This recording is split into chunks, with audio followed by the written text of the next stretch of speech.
यहाँ मान्य सदस्यहरूबाट आएका यो छलफलको क्रममा राख्नुभएका धारणाहरू र जुन सुझावहरू छ त्यसलाई सबैलाई एक ठाउँमा समेटेर यसलाई निर्देशनको रूपमा राख्न चाहन्छु। र सबभन्दा पहिलो कुरा, सबै जसो मान्य सदस्यहरूले उठाउनु भएको सरकारको उपस्थिति भएन, स्थायी सरकारको उपस्थिति त भयो, मन्त्रीको उपस्थिति भएन भन्ने हिसाबले र सचिवजीसम्म पनि आउनु भएन भन्ने हिसाबले जुन कुरा उठाउनु भयो त्यो अत्यन्तै गम्भीर छ।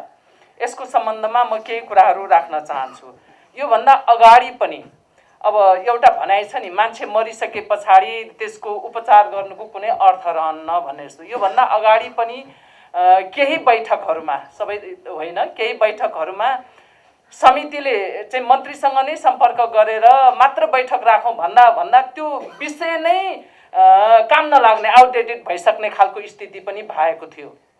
त्यस कारणले अनन्तकालसम्म मन्त्रीज्यूले समय नदिकन चाहिँ यो बैठक नराख्ने भन्ने कुराहरू हुन सक्दैन। तपाईहरू मार्फत मन्त्रीज्यूहरूका चाहिँ यो सन्देश पुगोस्, यो गम्भीर ध्यानाकर्षण गराएको छ सरकारलाई।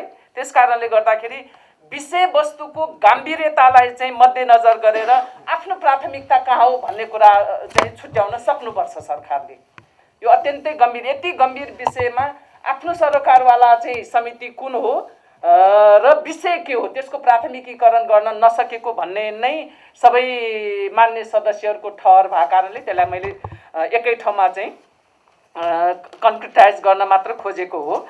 र अब यो आगामी दिनमा चाहिँ म धेरै नभनौँ यो सम्बन्धमा, किन भन्दाखेरि समितिले अस्तिदेखि नै छलफल, यो अरू ठाउँको पनि तपाईँहरूलाई प्र्याक्टिस थाहा छ, समितिले बोलाइसके पछाडि अरू काम छोडेर पनि समितिको काममा उपस्थित हुनुपर्दछ। यो समिति भनेको जनप्रतिनिधिहरूको थलो हो, यो मिनी संसद हो, यो कुरालाई बिर्सन भएन।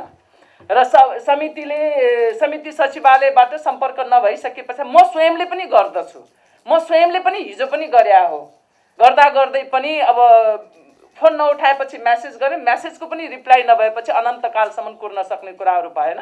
त्यसपछि मान्य सदस्यहरूसँग, केही मान्य सदस्यहरूसँग सल्लाह गर्दाखेरि अनन्तकालसम्म कुर्न सकिन्न, यो गरौँ भन्ने भइसके पछाडि आजको बैठक आयोजना गरेको हो।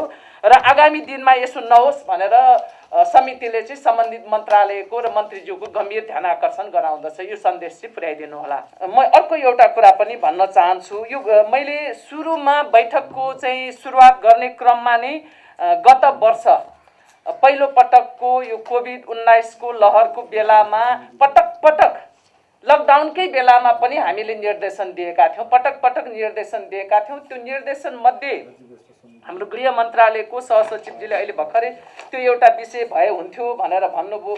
यो विषयलाई अझै जोड दिनुपर्छ भनेदेखि फेरि हामी यसलाई राख्छौँ, होइन भनेदेखि गत वर्षको नै यो निर्देशनमा हाम्रो के गएको थियो भन्दाखेरि कोभिड-19 को संक्रमण न्यूनीकरण तथा रोकथाम गर्न रणनीतिक योजना बनाई प्रभावकारी कार्यान्वयन गर्ने र समुदाय स्तरमा रहेका निवृत्त स्वास्थ्यकर्मी, हेर्नुहोस् है, यतिसम्म पनि हामीले गरेका छौँ।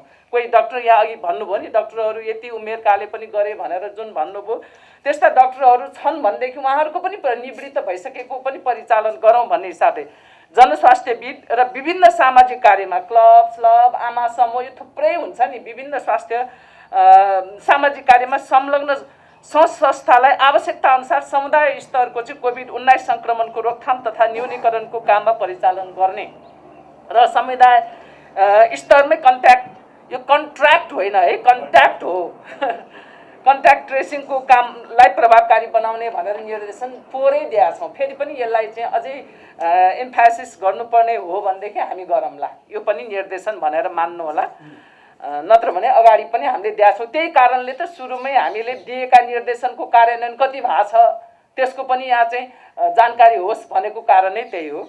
अब म आजको मान्य सदस्यहरूले राख्नु भएको सुझावको आधारमा यसलाई चाहिँ यसरी बुदागत रूपबाट तलमाथि हामी पछि मिलाउँला। मैले अब रफली बुदागत रूपबाटको टिपोट गरेको छु।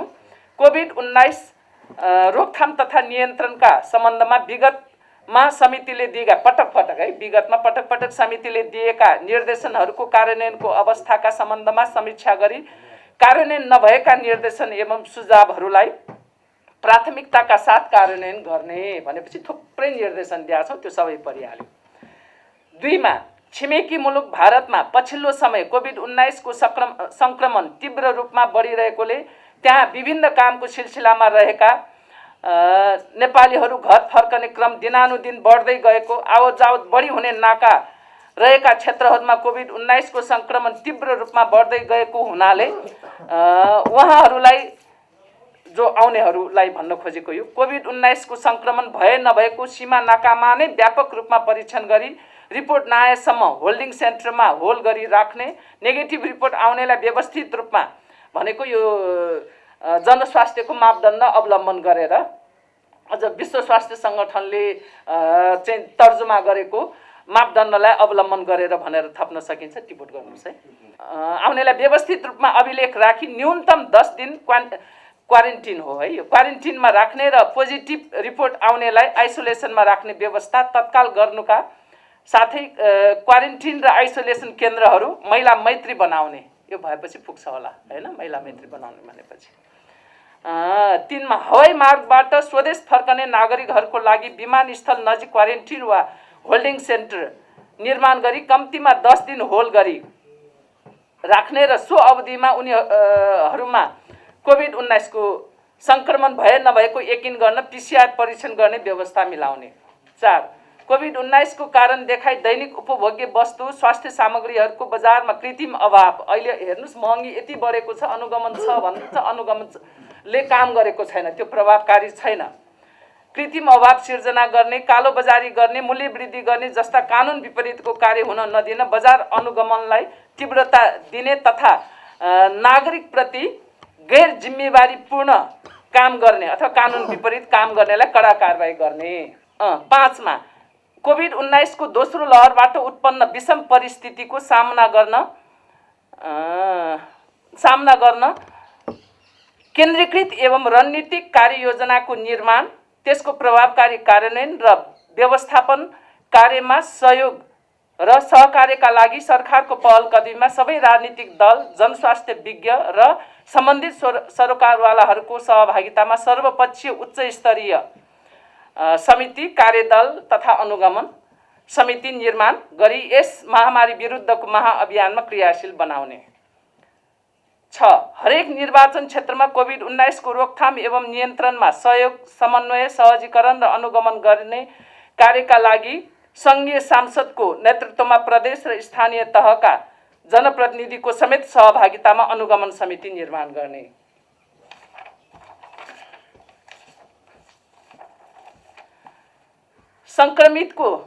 संक्रमणमा रहेका व्यक्तिहरूको शीघ्र पहिचान गर्न कन्ट्याक्ट ट्रेसिङ तथा पीसीआर परीक्षणको कार्यलाई सरल, छिटो र व्यापक बनाउनका लागि घुम्ती शिविरहरू पनि सञ्चालन गर्ने। 7 प्रत्येक जिल्लामा पाएक पर्ने स्थानमा कम्तीमा 1वटा सुविधा सम्पन्न पीसीआर मेसिन सहितको प्रयोगशाला स्थापना गरी सीमा नाकामा अनिवार्य डेडिकेटेड मेडिकल टिम र डेडिकेटेड सेक्युरिटी टिम, अब यसलाई नेपालीमा आएन, अब यो नेपालीमा अहिले गरौँला हैन, टिम निर्माण गरी सीमा नाकालाई व्यवस्थित गर्ने। अरु त त्यो जम्मै रेकर्ड राख्ने भन्ने कुरो योभन्दा अगाडिकोमा हामीले दिइसकेका छौँ। 9 मा कोभिड-19 को रोकथाम गर्न तथा संक्रमण फैलन नदिन शहरी क्षेत्रमा हुने आवत जावतमा कडाई गरी स्वास्थ्य सुरक्षाको मापदण्ड अनिवार्य रूपमा पालना गर्न लगाउने। र यसमा एउटा कुरा चाहिँ छुटेको छ, अर्को के हो भने जहाँ संक्रमण छैन त्यो ठाउँमा अहिलेदेखि नै त्यसलाई चाहिँ अलग राख्ने, संक्रमित ठाउँबाट चाहिँ त्यहाँ मान्छेहरू आउजाउ गर्नेलाई हामीले रोक्न सक्यौँ भनेदेखि ती ठाउँहरूमा चाहिँ संक्रमण फैलिँदैन। यसको चाहिँ एउटा राम्रो काम गर्ने देशहरू हजुर व्यवस्थित गर्ने, यो कुरामा पनि ध्यान जाओस्। 10 संक्रमित व्यक्तिको उपचारलाई मैले सम्झेको भने छु, टिप्नु होला है, फेरि अहिले मैले बिर्सेँ हजुर, छुट्यो भने भन्नु होला, म यति सिध्याउँछु अनि कहाँ छुट्यो भन्नु होला। संक्रमित व्यक्तिको उपचारलाई प्रभावकारी बनाउन हाल सञ्चालनमा रहेका आइसोलेसन कक्ष, आइसियू को क्षमता विस्तार, अक्सिजन आपूर्ति वृद्धि गरी उपचार नपाई अकालमा मृत्यु हुने अवस्थाको अन्त गर्ने। 11 कोभिड-19 को खोप सबै उमेर समूहका नागरिकलाई सहज र शीघ्र रूपमा लगाउने व्यवस्था मिलाउने। 12 कोभिड-19 को रोकथाम नियन्त्रण र उपचारमा संलग्न विभिन्न निकायहरू बीच प्रभावकारी रूपमा समन्वय कायम गर्ने। यो समन्वयको पनि अभाव छ भन्ने खालको गुनासो धेरै आएको छ। 13 कोभिड-19 को संक्रमितहरू होम आइसोलेसनमा रहने व्यवस्थाले सबै संक्रमितहरूले विश्व स्वास्थ्य संगठनको मापदण्ड बमोजिम होम आइसोलेसनको व्यवस्थापन गर्न नसक्ने तथा संक्रमितहरूको समयमै स्वास्थ्यकर्मीबाट स्वास्थ्य जाँचमा पहुँच, त्यसको निगरानी तथा अनुगमन सहज नहुने र आवश्यक स्वास्थ्य सुरक्षा सतर्कता बिना नै आफू खुसी बस्दा अन्यलाई संक्रमण सर्ने जोखिम उच्च देखिएकोले होम आइसोलेसनमा बस्न सम्भव नहुने संक्रमितहरूको सुरक्षित र भरपर्दो स्थानमा उपचार र व्यवस्थापन गर्न सरकारले जिम्मा लिने। अब यी नै संस्थागत व्यवस्था गर्ने भनेर यी नै मिलाएर राखौँला। यो कुरा आफैले पनि भएको। मैले 3-4वटा मेरो घरमा 3-4वटा चाहिँ संक्रमितहरूलाई मैले राखेँ, कसैले पनि उ गरेन, एक कल पनि फलोअप छैन हैन। अब मौका त ठाउँ भएको भएर राखेँ हैन। अब यस्तो खालको स्थिति छ, फलोअपै छैन।